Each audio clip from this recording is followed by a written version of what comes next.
तो भाई और बहनों, आज वही नरसिंह भगवान सतगुरु रामपाल जी परमेश्वर जी धरती पर प्रकट हैं। आप और हमने समझ लिया, ये आप और हमारा एक सौभाग्य। ये दुनिया वाले अभी नहीं समझ पा रहे, नहीं पहचान पा रहे, ये इनका दुर्भाग्य। ये आने वाले समय में समझ जाएंगे। 2028 तक दुनिया हर प्रकार से प्राकृतिक आपदाओं से घिर जाएगी। अकाल, बाढ़, भूकंप, अतिवृष्टि, अनावृष्टि, ओलावृष्टि, हर प्रकार से युद्ध, गृह युद्ध, महायुद्ध, बड़ी बड़ी महामारियां। उस समय जब इन दुनिया वालों को हर प्रकार से कोई भी सहारा दिखाई नहीं देगा, ये जितने भी नकली संत महात्मा बैठे हुए हैं आश्रम खोल खोल कर, ये भी छोड़ छोड़ कर आश्रम भाग जाएंगे अपनी जान बचाने के लिए। और इनके देवी देवता ब्रह्मा विष्णु महेश, अल्लाह मौला कोई भी काम नहीं आएगा, ना कोई नीचे उतर के आएगा, क्योंकि वो है ही नहीं तो आएगा कौन। वो पत्थर की मूर्तियां थोड़ी उनका बचाव करेंगी, नहीं करेंगी। तो आने वाले समय में परम पूज्य सतगुरु रामपाल जी भगवान के भक्तों के ऊपर जब उस आपत्ति काल में भी कोई आपत्ति नहीं आएगी, सभी परमात्मा के बच्चे आराम से रहेंगे, मजे से रहेंगे, उन्हें कोई भी किसी भी प्रकार की आपदाएं उनको प्रभावित नहीं कर पाएंगी, तब ये दुनिया देखेगी, ये दुनिया जानेगी, ये दुनिया मानेगी कि हाँ, यदि धरती पर कोई परम शक्ति है तो सतगुरु रामपाल जी परमेश्वर जी हैं। और मजबूरन ये दुनिया उस समय उनकी शरण में आएगी। लेकिन साथ में एक यथार्थ बात और भी है, जो व्यक्ति जितना लेट आएगा परमात्मा उसकी सुनवाई उतना ही लेट करेगा।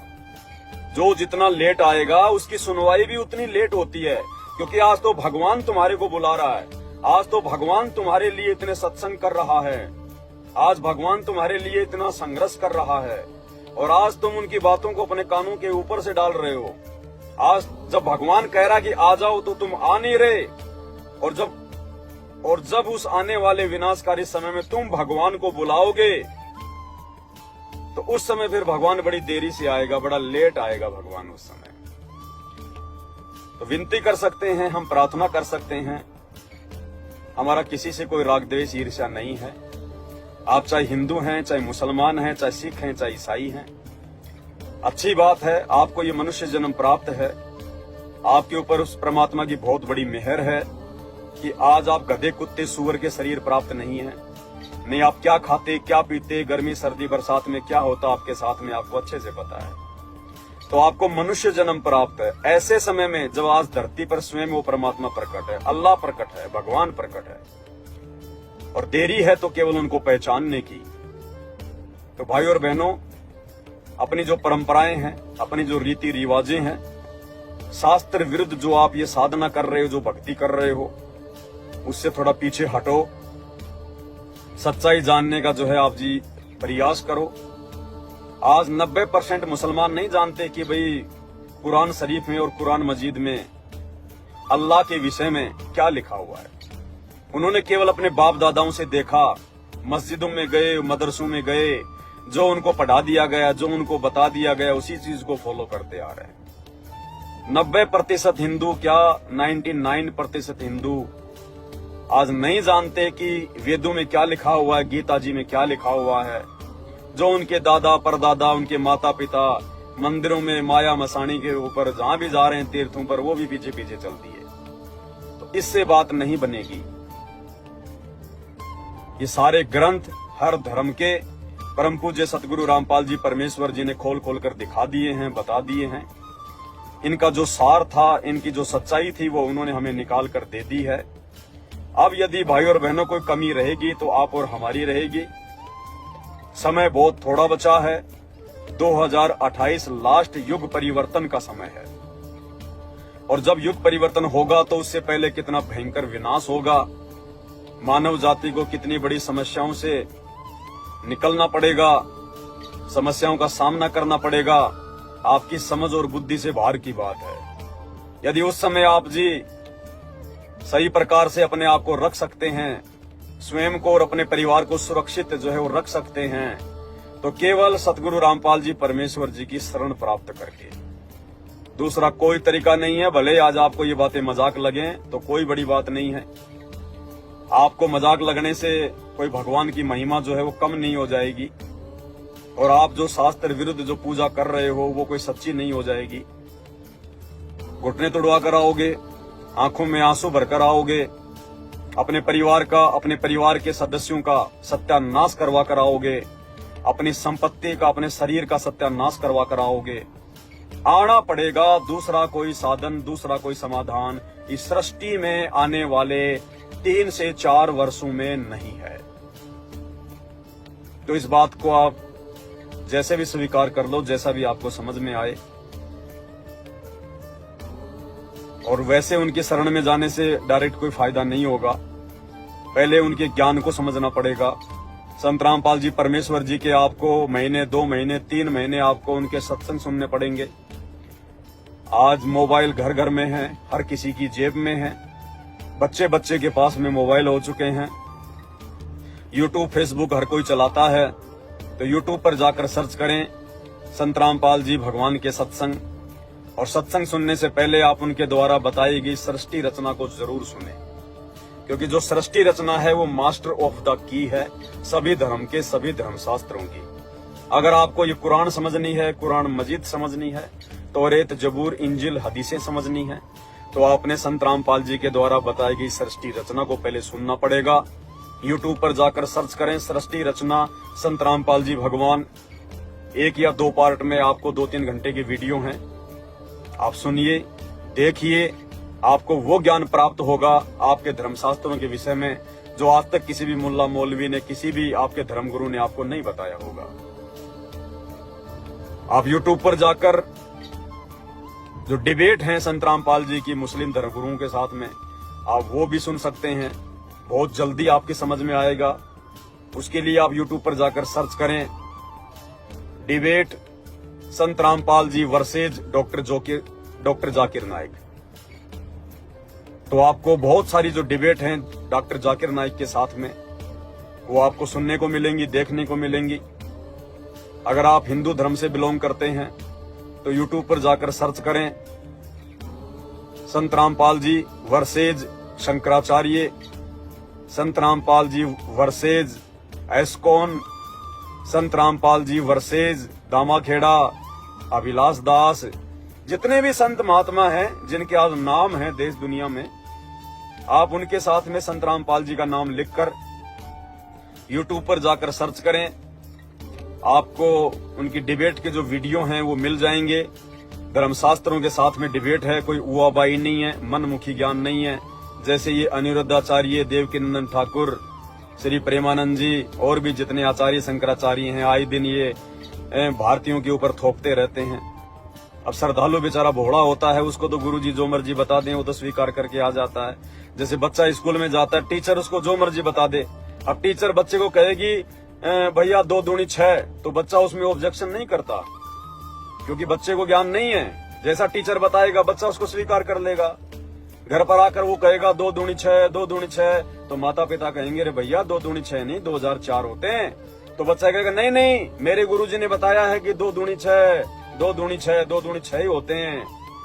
तो इसी प्रकार जो भगत होते हैं, जो श्रद्धालु होते हैं, जो अपने गुरुओं के ऊपर आंख बंद करके विश्वास करके बैठ जाते हैं, उनको जैसा उनके द्वारा रामायण के बारे में बता दिया जाता है, गीता जी और वेदों के बारे में, भागवत के बारे में बता दिया जाता है, कुरान शरीफ और कुरान मजीद के बारे में बता दिया जाता है, बाइबल के बारे में उनको बता दिया जाता है, बेचारा वैसा ही स्वीकार कर लेते हैं। लेकिन वास्तविकता क्या है इसको तो वही बता पाएगा जिसने ये कुरान लिखी है, जिसने वेद लिखे हैं, जिसने गीता जी का ज्ञान बताया है।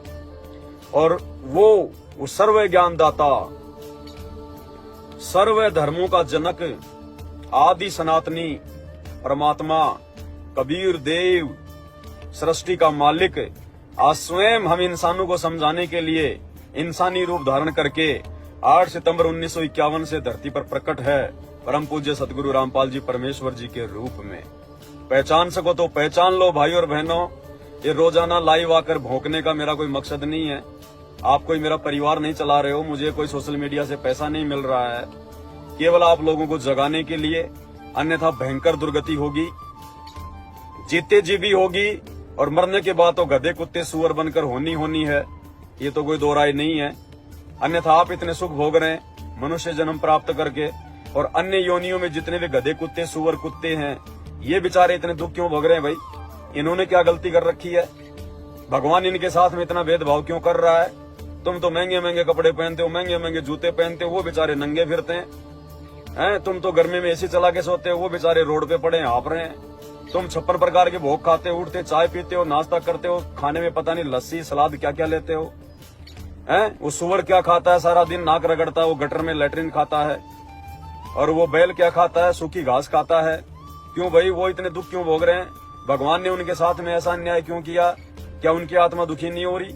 क्या उनके अंदर कोई मतलब अलग से कोई जो बल्कि वो तत्व डले हुए हैं? क्या उन जानवरों को सर्दी गर्मी नहीं लगती है? ये सब क्यों? ये सब इसलिए क्योंकि आज ये गधे कुत्ते सुअर जितनी भी जो ये प्रजातियां हैं जो आज ये दुख उठा रही हैं, लोगों के लट खाती हैं, पत्थर खाती हैं, सर्दी गर्मी बरसात सहन करती हैं, ये सब के सब पहले आप और हमारी तरह इंसान थे। इनको मनुष्य जन्म दिया था भगवान ने कि बेटा जाकर भक्ति करना, पूरे गुरु की जो है पहचान करना, उसकी शरण में आना। उसके बाद जैसा आपका गुरु बताए, वो तत्वदर्शी संत बताए। और गुरु कौन होगा पूरा, तत्वदर्शी संत की क्या पहचान होगी? ऐसे तो गांव गांव में नकली पाखंडी गुरु बैठे हैं घर घर में, आप कैसे पहचान करोगे? तो परमेश्वर ने कहा कि बेटा उसकी पहचान धर्मशास्त्रों में है। मुसलमान धर्म की ये जो एक कुरान शरीफ है, इसमें सूरत फुरकान 25 आयत नंबर 52 से 58 में बाखबर कौन है जो अल्लाह की जानकारी देगा, वो बाखबर कौन होता है, कैसा होता है, लिखा हुआ है। गीता जी अध्याय नंबर 4 श्लोक नंबर 34 में वो तत्वदर्शी संत कौन होता है, कैसा होता है, लिखा हुआ है। उसकी पहचान क्या है? तो आज वो बाखबर मुसलमानों का, आज वो तत्वदर्शी संत हिंदुओं का, आज वो वाहि गुरु सिखों का, आज वो मसीहा ईसाइयों का, परम पूज्य सतगुरु रामपाल जी भगवान के रूप में धरती पर प्रकट है। अरे सुनो तो सही सत्संग। जब तक सुनोगे नहीं, किसी के विचार नहीं सुनोगे, तो पता कैसे चलेगा? जिंदगी में पता नहीं चलेगा। ये अलग से ये बुद्धि, ये दिमाग परमेश्वर ने आप और हमें दिया है। ये सत्संग सुनकर सत्संगों पर विचार करने की क्षमता, बुद्धि केवल इंसानों को है, जानवरों को नहीं है। ये कुत्ते को नहीं पता कि राम क्या है, श्री कृष्ण क्या है, रामायण क्या है, हजरत मोहम्मद कौन था, अल्लाह कौन है, ईसा मसीह कौन था। कितना समझा दो उस कुत्ते को, तुम बाइबल खोल के बैठा दो 24 घंटे, वो नहीं समझ पाएगा। तो ये विशेष बुद्धि समझने की, समझाने की, विचार करने की उस अल्लाह ने, उस परमात्मा ने, उस खुदा ने, उस भगवान ने इंसान को क्यों बख्शी? क्योंकि इंसान योनि में हम अपना मोक्ष करवा सकते हैं, भगवान को पहचान सकते हैं, भक्ति कर सकते हैं, हम अच्छे बुरे की पहचान कर सकते हैं। तो भाई जब तक आप किसी के विचार ही नहीं सुनोगे, तब तक आप जी कैसे निर्णय करोगे कि आप जो भक्ति कर रहे हो वो सही है या सामने वाला जो बता रहा है वो सही है? तो भैया निष्पक्ष होकर देखो, परमात्मा कहते हैं कि पक्षा पक्षी के कारण है। पक्षा पक्षी यानी पक्ष और विपक्ष, कि नहीं हमारा धर्म सबसे सर्वश्रेष्ठ है, हमारे मोहम्मद, हमारे अवतार, हमारे पैगंबर सबसे सर्वश्रेष्ठ हैं, हमारी भक्ति, हमारी जो इबादत है वो सबसे अच्छी है। अगर इसी को लेके बैठ जाओगे तो मेरे भाई जिंदगी में कुछ भी हासिल नहीं कर पाओगे, कुछ भी। अगर पहली क्लास का बच्चा अगर ये जिद करके बैठ जाए कि नहीं नहीं मेरे टीचर ने जो मुझे पढ़ा दिया ना, क कबूतर, ख खरगोश, ए फॉर एप्पल, बस यही सबसे उत्तम ज्ञान है, इसके आगे कुछ नहीं है। और तो उस नादान को कौन समझाए कि तेरे से ऊपर तो बहुत सारी जो है क्लासें हैं, आगे बीए है, पीएचडी, एमए, पता नहीं क्या क्या है। लेकिन कौन समझाए उस नादान बालिक को जो इसी जिद को लेके बैठ जाए? तो चाहे किसी भी धर्म का कोई भी, चाहे बड़े से बड़ा कोई शंकराचार्य हो, चाहे धर्माचार्य हो, अगर वो जिद करके बैठा हुआ कि मुझे जो ज्ञान प्राप्त है वो सर्वश्रेष्ठ ज्ञान है। मुसलमान कहते हैं कि हमें हजरत मोहम्मद ने जो ज्ञान दे दिया, जो कुरान शरीफ में लिखा हुआ है वो सर्वश्रेष्ठ है। हिंदू कहते हैं कि जो वेदों में, जो गीता जी में जो लिखा हुआ है और हमारे जो गुरुजियों ने दे दिया वो सर्वश्रेष्ठ है।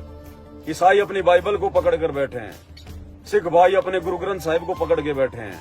अब वो तो बच्चे की तरह हैं, वो पहली क्लास के बच्चे की तरह ए फॉर एप्पल खेल रहे हैं, बी फॉर बॉल खेल रहे हैं।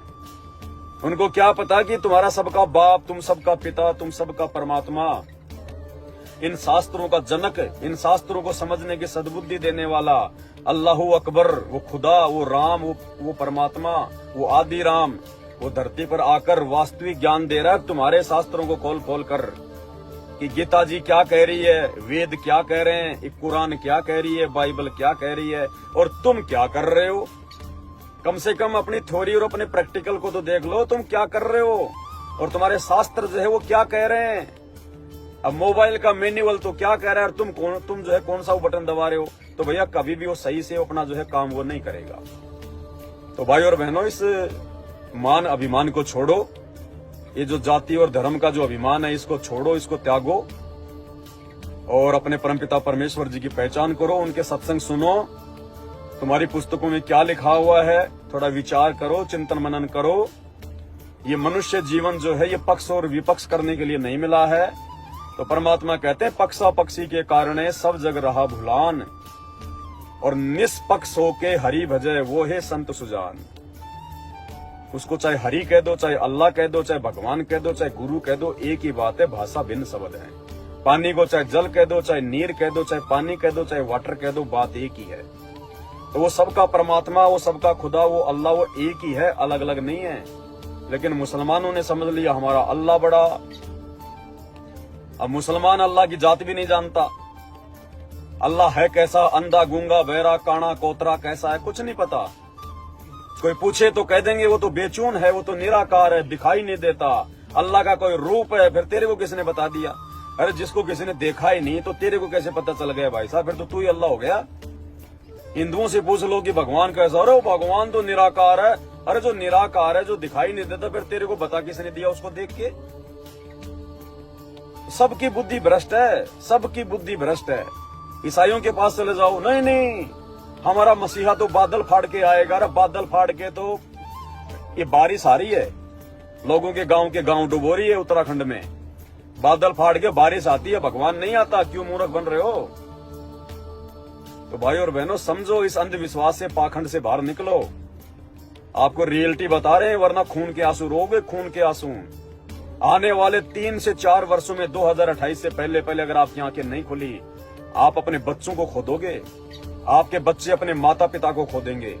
आपकी जोड़ी जुड़ाई संपत्ति धन, जिसके लिए आप गधे बैल बनकर दिन रात काम धंधे में लगे रहे, आपकी संपत्ति आपके हाथों से निकल जाएगी।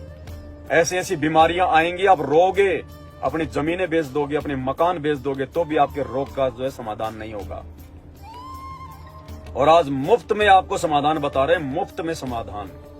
परमात्मा धरती पर प्रकट है सतगुरु रामपाल जी के रूप में। चुटकियों में भक्ति तो करके देखो उनकी एक बार। उनके ज्ञान को तो सुनो थोड़े दिन यूट्यूब पर, उनके सत्संग तो सुनो। सत्संग सुनते सुनते, और जो भी तुम्हें कोई समस्या है, अगर कोई कैंसर का रोगी है, किसी को कोई और भयंकर रोग है, कोई जो है वो कर्जे में डूबा हुआ है, किसी का आपस में कोई झगड़ा है, कोई संपत्ति का कोई क्या है, कोई परिवार में राग द्वेष झगड़े हैं, कुछ भी है, आपका काम धंधा नहीं चल रहा, आप सत्संग सुनो संत रामपाल जी के। और ये बीड़ी सिगरेट, ये गुटखा, ये पान मसाला, ये मांस, ये शराब, ये खाना पीना छोड़ दो और साथ में संत रामपाल जी के सत्संग सुनने शुरू कर दो। यानी जिस दिन से आप उनके यूट्यूब पर रोजाना 1 घंटे समय निकालकर कभी भी, चाहे सोते सोते, चाहे खाना खाते खाते, कैसे भी, कोई समाधि लगाकर नहीं सुनने कोई सत्संग। आप खाना खा रहे, क्या करोगे उस समय? अपना सत्संग लगा लो मोबाइल में, 20-25 मिनट खाना खाओगे, सुनो। रात को खाना खाने के बाद में सोते हो 1 घंटा मोबाइल में आंख फाड़ते रहते हो, क्या मिलता है तुम्हें? वो फालतू की रील और शॉर्ट वीडियो देखते हो, तुम्हारा दिमाग खराब होता है, क्या मिलता है? 1 घंटा सोने से पहले संत रामपाल जी के सत्संग चला के सुनो। और जिस दिन से आप ये काम करना शुरू करोगे सत्संग सुनने वाला, उसी दिन से यदि आप कोई नशा करते हैं, मांस खाते हैं, बीड़ी सिगरेट गुटखा कुछ भी कर रहे हैं, उसी को छोड़ दो उसी दिन से। आप वैसे नहीं छोड़ पाओगे। संत रामपाल जी का नाम लेके, उनको याद करके, मन ही मन में उनसे प्रार्थना करो कि कहते हैं आप भगवान हो, आप परमात्मा हो, आप अल्लाह हो। अगर वास्तव में आप हो तो मैं भी आज से आपके ये प्रवचन सुनना शुरू करता हूँ। नियम बनाता हूँ मैं, दिन में 1 या 2 घंटे जैसा भी मुझे समय मिलेगा, या मैं निकालूंगा समय, और मैं आपके सत्संग सुनूंगा और देखता हूँ अगर आप भगवान हो तो आप मेरी ये गंदी आदतें आप छुड़वाते हो या नहीं छुड़वाते हो। भाई और बहनों, बीड़ी पीने वाले को बीड़ी की धुआं से नफरत हो जाएगी, धुआं से नफरत। शराब पीने वाले को शराब पीने वालों से नफरत हो जाएगी। मांस खाने वाले को मांस जो काटते हैं उनसे नफरत हो जाएगी। इतनी दया भर देगा परमात्मा आपके अंदर। ये समर्थ है, इसके वचन में शक्ति है। आप इनके सत्संग सुनना तो शुरू करो एक बार। अरे मानस तो बनाओ एक बार। अरे दिल्ली जाना है और खाट से उठ नहीं रहे तो दिल्ली कभी जिंदगी में नहीं पहुंच पाओगे। थोड़ी हिम्मत करो, 2 कदम आगे बढ़ाओ तो रास्ता भी छोटा पड़ेगा। तो प्रार्थना कर सकते हैं, विनती कर सकते हैं, हम तो करते रहेंगे भाई। हमारा तो काम ही है और दूसरा कोई काम ही नहीं है जिंदगी में। खुद समझना, खुद भक्ति करना, दूसरों को समझाना और भक्ति पे लगाना, बस हमारे जीवन का यही मकसद है। दूसरा कोई कोई जो है मकसद नहीं है। क्योंकि हम संत रामपाल जी के भगत, उनसे उपदेश प्राप्त करने के बाद आप लोगों की तरह किसी प्रकार की कोई टेंशन में नहीं रहते, किसी प्रकार की कोई लफड़ेबाजी में नहीं फंसते। हम बिल्कुल रोग मुक्त हैं, चिंता मुक्त हैं, हम कर्जा मुक्त हैं, हम टेंशन मुक्त हैं। हमें कोई टेंशन नहीं, कोई परवाह नहीं। हमें बैठा बैठा खिलाता भगवान, बैठा बैठा खिलाता है, बैठा बैठा। ये वो समर्थ भगवान है। जब तक हाथ पैर चले अपना काम धंधा करो, थोड़े में ज्यादा दे देगा, थोड़े में ज्यादा। और जिस दिन आपके हाथ पैर काम करना बंद कर दें, आपको बैठे बैठे खिलाएगा, बैठे बैठे। ये वो समर्थ परमात्मा है। और जो आत्मिक शांति, जो आत्म संतुष्टि, आपके मन में उठने वाले अध्यात्म को लेके जो सवाल, जो प्रश्न, जो आपको कीड़े की तरह खा रहे हैं, आपको काट रहे हैं, आपको बेचैन कर रहे हैं, आप ज्यादा नहीं 3 महीने उनके सत्संग सुन लो। सबसे पहले सुनो उनके द्वारा बताएगी वो सृष्टि रचना। यूट्यूब पर जाकर सर्च करो सृष्टि रचना संत रामपाल जी। आप सबसे पहले सृष्टि रचना सुनो, 1 बार सुनो, 2 बार सुनो। आपने कभी जिंदगी में वो सुनी नहीं है। वो अनसुनी सच्चाई है। आपका मन, ये शैतान, वो सुनने के बाद में कहेगा यार ये तो ऐसा लगता है जैसे कोई बनावटी कहानी है, अरे यार ये तो ऐसा ही है। लेकिन जब आपको सुनते चले जाओगे और साथ में अपने ही धर्मशास्त्र से प्रमाण देखते जाओगे, अरे यार, अरे ये जो बाबा रामपाल जी बता रहे हैं ये तो हमारे कुरान में लिखा हुआ है, ये तो गीता में लिखा हुआ है, ये तो वेदों में लिखा हुआ है। और हम तो इनको दिन रात वेद पढ़ते थे, कुरान पढ़ते थे, हमारे समझ में क्यों नहीं आई ये बात? तो भाई वो बुद्धि भी वो तत्वदर्शी संति खोलता है। ये नकली पाखंडी आचार्य, शंकराचार्य, मुल्ला, मौलवी, पंडित, काजी, इनसे बुद्धि नहीं खुलती। इनकी खुद की बुद्धि के जो है मतलब लोक लगे हुए हैं, इनकी खुद की बुद्धि के जो है लोक लगे हुए हैं। तो वो जो तत्वदर्शी संत होता है, स्वयं जो परमात्मा होता है, जो अल्लाह होता है, यदि कोई उस अल्लाह के मार्ग पर चलने का प्रयास करेगा तो अल्लाह उसके बंद दिमाग के लोक भी खोल देगा। तो प्रार्थना कर सकते हैं भाई और बहनों, विनती कर सकते हैं, इससे ज्यादा कुछ नहीं है। बाकी आपका भाग्य, आपका कर्म। अब परमात्मा कहते हैं सकल पदार्थ है भाई सकल पदार्थ है जग माही और भाग्य बिना नर पावत नाही। तो आपके भाग्य में अगर होगा परमात्मा, सुख अगर यदि आपके भाग्य में होगा तो आप सत्संग सुनोगे, ना चाहते हुए भी सुनोगे। और अगर आपकी किस्मत ही फूटी पड़ी है, आपकी किस्मत में ही यदि वो पत्थर भरे पड़े हैं, तो भाई अगले जन्म में गधा कुत्ता बनने से आपको कोई रोक नहीं सकता। इस जन्म में भी, आज भले आप कितने बड़े पैसे वाले हो, आप धनी हो, आपके पास में गाड़ी घोड़े हैं, लेकिन भाई आने वाले 3 से 4 वर्षों में अगर रोड पे ना आ जाओ, अगर रोड पे ना आ जाओ और हाथ में यदि आपके कटोरा ना आ जाए, तो इस पवन दास की इस वीडियो में कही गई बातों को बोल देना भाई। इन 4 वर्षों में पूरा मंजर चेंज हो जाएगा, पूरा मंजर। राई से पहाड़ और पहाड़ से राई होने वाली है। परमात्मा धरती पर आया हुआ है, केवल उनकी मौज मचेगी जो भक्ति करेंगे, जो यथार्थ भक्ति करेंगे, जो सत्य भक्ति करेंगे, जो संत रामपाल जी के शरण में आकर भक्ति करेंगे, उनकी मौज मचेगी। और बाकी थल्ले थल्ले आएंगे, सारे थल्ले थल्ले। यदि अभी भी आपको अहंकार है, घमंड है, तो अपनी जिद पे अड़े रहना। और 4 साल के बाद में आज फॉर्च्यूनर में चलने वाला अगर हाथ में उसके भीख का कटोरा ना आ जाए तो कह देना। ऐसा समय आ रहा है आने वाले समय में। तो आज की वीडियो में केवल इतना ही। बाकी आप समझदार हैं, जैसा करोगे वैसा पाओगे, जितना गुड़ डालोगे उतना मीठा होगा, तो आप सब जानते हो भाई। और देख ही रहे हो हालात क्या हो रहे हैं, किस कदर गर्मी बढ़ रही है। दुबई में क्या हुआ, राजस्थान के बीकानेर में क्या हुआ है, राजनीति में क्या होने वाला है, देश में क्या होने वाला है, विश्व स्तर पर क्या चल रहा है। तरह तरह के अब आने वाले समय में वायरस वगैरह, अब ये बरसात का महीना आ रहा, फिर देखना कहाँ कहाँ बाढ़, भूकंप, बादल फटेंगे, क्या क्या होगा। तो क्या कुछ ना हो जाए, किसके साथ हो जाए, भरोसा है क्या? आप लोगों ने बैंकों वाले इंश्योरेंस तो बहुत करवा रखे हैं, लेकिन परमात्मा वाला इंश्योरेंस आप लोगों के पास में नहीं है। अरे परमात्मा वाला इंश्योरेंस नहीं है आपके पास में, इसलिए भाई आप चाहे कुछ भी हैं, कब आपके प्राण निकल जाएं, कहाँ मर जाओ, कहाँ एक्सीडेंट हो जाओ, कब क्या रोग हो जाए, कोई भरोसा नहीं है एक सेकंड का आप लोगों का। भले आप लोग माचे माचे फिर रहे हो फिरो, लेकिन आप लोगों का इंश्योरेंस सबका फेल है। ये इंश्योरेंस केवल सतगुरु रामपाल जी परमेश्वर जी के भक्तों ने करवा रखा है। जबरदस्त इंश्योरेंस है, और भगवान जिसका इंश्योरेंस कर दे तो काल और महाकाल की भी औकात नहीं है कि उसके भगत के डेथ इंश्योरेंस को तोड़ सके। तो आने वाले समय में देखना यही है, कहीं मरने वाले नहीं है। हमें तो पक्का विश्वास है जिस दिन हम चाहेंगे उस दिन हम मरेंगे। आप लोगों की तरह एक्सीडेंट में, बीमारी से, हॉस्पिटल में, लड़ाई झगड़ों में नहीं मरते हम है। फिर भगत में जगत में क्या अंतर हुआ? फिर संत रामपाल जी की भक्ति करने का फायदा क्या?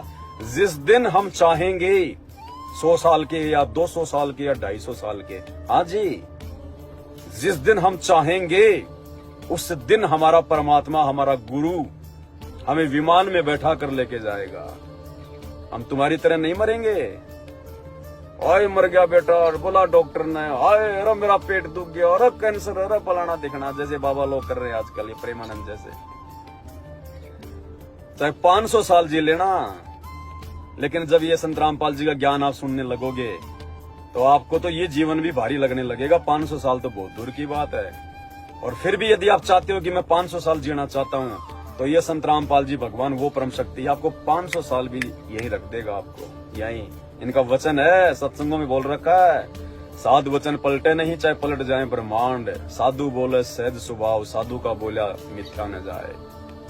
बहुत सारी बातें हैं, बाकी आप उनके सत्संग सुनो। मेरा काम तो केवल इतना ही है, ये बातें बोल के कि मैं आपको उनके सत्संग सुनने के लिए थोड़ा सा जो है वो प्रेरित कर सकूं, आपका भला हो जाए, आपके परिवार का भला हो जाए। नहीं तो दुर्गति आपके दरवाजे पर खड़ी है, और ये दुर्गति कोई ताली और थाली बजाने से भगने वाली नहीं है, ध्यान रख लेना। तो आज के वीडियो में केवल इतना ही। बंदी छोड़ सतगुरु रामपाल जी परमेश्वर जी की जय हो।